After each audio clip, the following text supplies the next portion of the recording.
Welcome to T2S Reddit. If you enjoy the video, please don't forget to like, subscribe, and enable post notifications for more daily content. r/confession. I go into the bathroom, lock the stall, and rub one out over my teacher's phone. It didn't take long at all, and I busted the biggest nut. Make sure you stick around for the last confession, you won't believe it. I'm putting my extremely profoundly disabled 7-year-old into a residential facility so I can forget he exists. I'm not sorry. I can't tell anyone this, even my therapist. Lambaste me if you wanna, and maybe I even deserve it. I only ask what you would do if you were in my situation, not what you think people should do, what you would really do. I'm a single mom of 2 boys 12 and 7.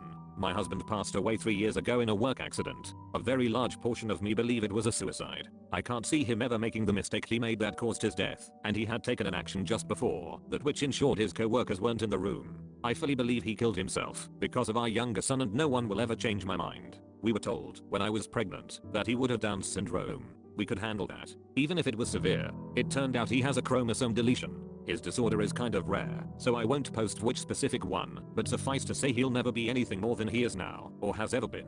And what he is nothing. He doesn't appear to have any awareness and never has. His eyes are locked in one position. He doesn't respond to noise, touch, or pain. He is total care. He is capable of nothing. He is tube, fed and on oxygen. He is in diapers, and will be forever. He makes no sounds, no attempts to communicate. He never even really cried as a baby. He has never made an attempt to interact with anyone or his environment. I'm not upset because I got a special needs/imperfect child. I feel the way I feel because this thing takes up 200% of my time and does nothing. I didn't get an imperfect child. I didn't get a child. I don't love him. He doesn't have any personality. There is nothing to love. And yet I'm responsible for him. In addition to his extreme delays, he's also medically fragile. Respiratory crisis, fecal impactions, his autonomic nervous system doesn't function properly, issues with his G-tube, infections, pressure sores no matter what we put him on, or how we position him. Our older son has suffered because his non-existent brother has colored everything in his life. He's had medical care get delayed because there's only one of me, and his brother is more critical. We do have a visiting home nurse, but only 20 HRS/week, and we aren't eligible for more. I was starting law school. I gave up my dreams and my plan for my children for this potato. My older son can't do a lot of things he wants to do because of the younger's need for care and appointments. The final straw was I heard a sound. I went into younger son's room to check, thinking he had forgotten how to breathe again, and saw older son hitting him and screaming, "You're why I don't have a mother. You're why I don't have a father. You're why I can't have friends over. You're why I can't be in sports. I didn't ask for you, and I hope you die." Instead of being horrified, I watched, and younger son just did not react. No signs of pain or fear or upset. No reaction at all. He breathes, but he is not alive. He doesn't know who I am. He doesn't know who older son is. He has no sense of self, life experience, or awareness of his surroundings. He doesn't need to be in my home. He doesn't know or care where he is. He is genetically my son, but he is not family. My previously abused, brain damaged cat who can't walk straight has more personality and is far more lovable than my child. In fact, I was looking forward to raising a Downs baby, even one with severe impairments, for that reason. With disability can come gifts. This boy's not a gift. He is a genetic mistake I probably should have miscarried and would have definitely terminated if I'd known he would be like this. And the flip side is, if he has awareness, he's miserable. And there is nothing I can do. If he has likes and dislikes, no one knows what they are. If he is in pain, he can't tell anyone. If he wants anything, he can't communicate. He's had every imaginable therapy. Nothing has made a difference. And so he's leaving a home on the 29th. I feel excited and relieved, and then guilty, because I know we'll be happier with him gone. He's already taken my husband and my son's father. He was working so much hard to pay for the cucumber's care. For the experimental therapist insurance wouldn't cover, because this one was going to be the breakthrough. He was tired and defeated and disappointed. He sought counseling as well, but I don't think he could ever say the words "I don't want my son in my home" either. He's ruined my older son. I was so wrapped up on the younger I never realized how ignored and damaged he was. He lost his father too. I didn't just lose my husband. He is my priority now, and this malignant lump can be someone else's problem. At least they'll be paid a wage to care for him. At least they'll get a break from him when they punch out. I just want to never think of him again, and I'm not sorry. And for that, I'm sorry. Thanks for reading. Edit. Thanks/you/Peconiques for calling me a liar. Are you a medical doctor? If your Google foo was any good, you would have stumbled on 3P mosaic deletion duplication syndrome. That is the disorder my son has. I've basically identified myself by posting that, but hey, it's better than the PMs telling me to kill myself. If you look at the features of 3P deletion syndromes, they look like Downs. My insurance didn't cover AFP testing, which would have told us it wasn't Downs, and I didn't think we needed it. I had a regular ultrasound and a 3D. Both doctors were 99% sure it was Downs. This post was absolutely not fiction. Instead the mods, and especially /u/Piconiques just decided it was. If anyone would like, I'll ask myself. You can see my ID to verify my name, my marriage license, and my husband's death certificate. I will then link you to the news article of the freak industrial accident that ended his life, so you can see it's the same person.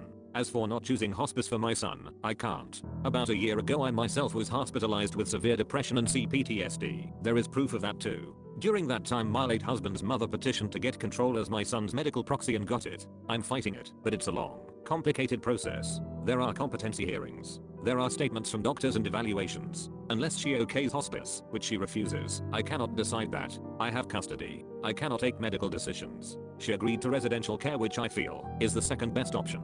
So, he's going into residential care. As for mistaking a child choking with hitting, I was downstairs. I couldn't hear what my older son was saying. I only knew he was speaking.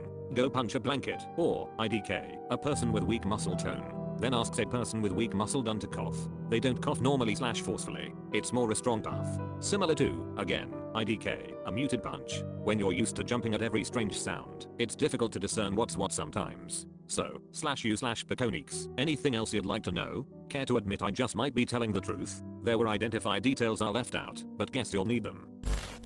I didn't pay federal income tax from 2003 to 2012. Some of my family and close friends know that I have struggled financially. No one has any clue just how bad it was, how reckless and foolish I was, or how lucky I'm to be where I'm today. And nobody knows about the taxes at all. Here's my confession.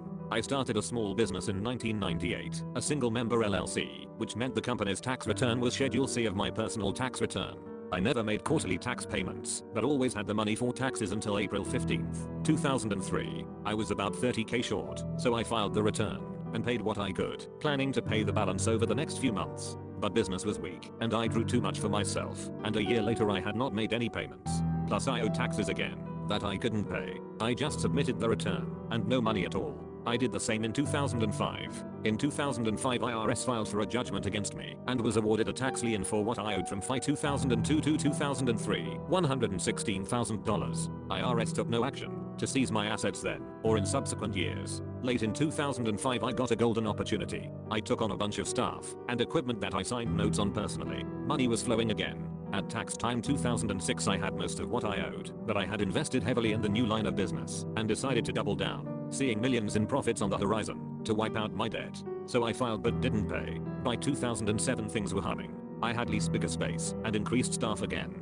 At tax time however I was stunned by what I owed, more than $250,000. I filed and sent no money, rationalizing again that I'd be sitting on millions by 2008. IRS had been sending me automatic semi-annual tax statements since the judgment 2 years earlier, but otherwise hadn't reached out to me at all, and though the amount owed was staggering I didn't feel huge pressure to pay. Then the recession hit, and more than 60% of my business disappeared overnight on September 29, 2008. From 2008 to 2012 I tried to downsize and stay afloat, but the company died a slow death. I filed tax returns but paid nothing. When I finally closed the doors I was sitting on $1.2 million of tax debt and hundreds of thousands in company debt I had personally guaranteed. I was also broke. At the end of 2012, I sold my only significant asset, a home, for a net gain of $150,000. The IRS lien for $116,000 came off at the settlement table, but since there were no other judgments filed against me, I walked away with $34,000. In 2013 I started working for another company, earning a paycheck with normal tax deductions.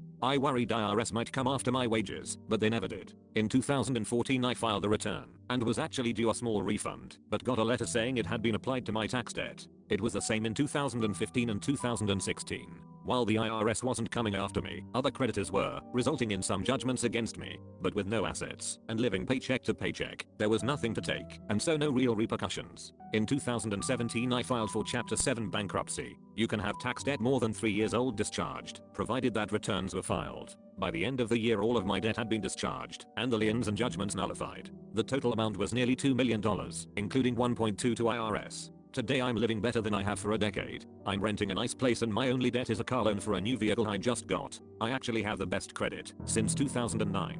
You'd be surprised by how easy it is to get credit post-bankruptcy. I have money in the bank for emergencies for the first time in a few years, and I was recently promoted to GM where I work. A few more details you may be wondering about. I always paid state taxes. Otherwise I would have lost. License is essential to operate the business. I had accountants prepare the returns. I never refiled. They would send them to me in hard copy with instructions and payment info. I signed and mailed the returns myself. I kept them mostly clueless about not paying. This forum's rules prohibit posts about relationships. All of this had a big impact on those around me, obviously. It's been hard. Can't say more. I do feel remorse, but not really about the taxes. I'm embarrassed by my poor decisions and foolhardy optimism, and I'm ashamed of all the small businesses who I owed money to but paid nothing. I'm also extremely regretful about how my actions impacted those closest to me. I'm very lucky to have made it to better times. Always file tax returns, even if you don't include money due. If I hadn't, I would probably be in jail. Owing taxes is a civil matter. Not filing returns is a criminal offense.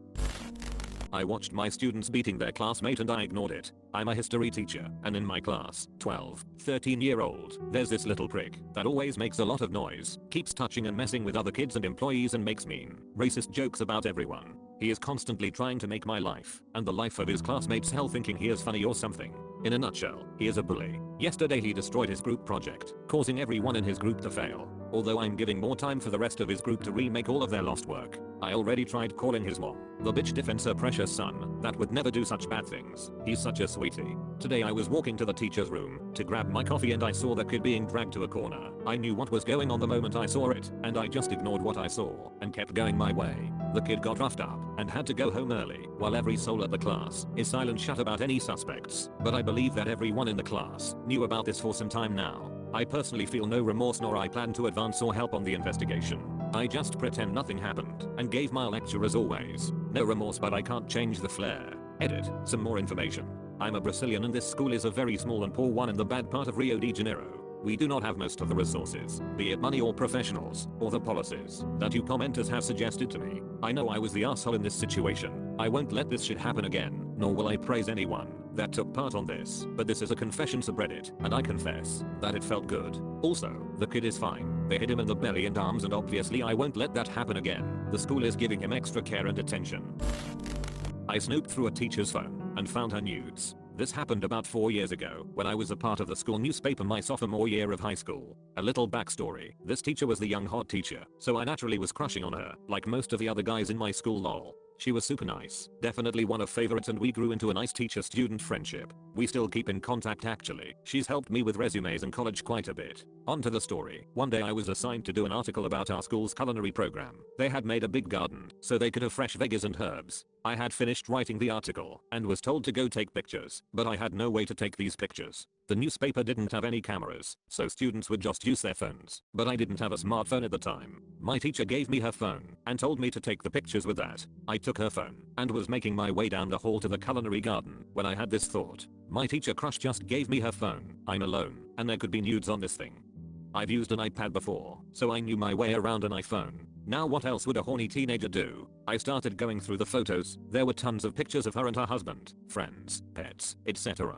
I started thinking she's not dumb enough to give her student something with her nudes on it, but I kept scrolling. Then it appeared, a full frontal mirror nude. Holy shit, I thought I found the holy grail. My heart started beating so fast in that quiet ass hallway, I swear you could have heard it. I clicked on it and instantly got rock hard. I proceeded to walk to the garden though, so I kept it together and got those pictures. The whole time I was taking them, I still had a boner tucked into my waistband obviously. Now I'm walking back to my teacher, heart still beating hella hard, horny as fuck. This is going to be the only time I see my teacher naked, so better get the most out of it, I thought. I go into the bathroom, lock the stall, and rub one out over my teacher's phone. It didn't take long at all, and I busted the biggest nut. I clean myself up, close the photos app, click the camera app, so it looks like I didn't do anything but take pictures, then make my way to the class. I walk in and hand her the phone. She smiles and says, "Get those pictures alright?"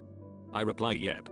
I go sit down while she transfers the pictures to her computer and emails them to me. I finish my article and email it to our class editor, and that was the end of it. She never found out, and she never asked about it to this day. I've never told anyone this story before today, and it'll remain a secret. I sure as hell don't want her to know I did this, lol. Edit. Since a lot of people are saying that this was a violation of her privacy, and I was a creep for doing this, I know it was, and I'll admit it was creepy. I'm not proud of it, and actually feel a bit guilty, but that's why I posted this here, to get it off my chest.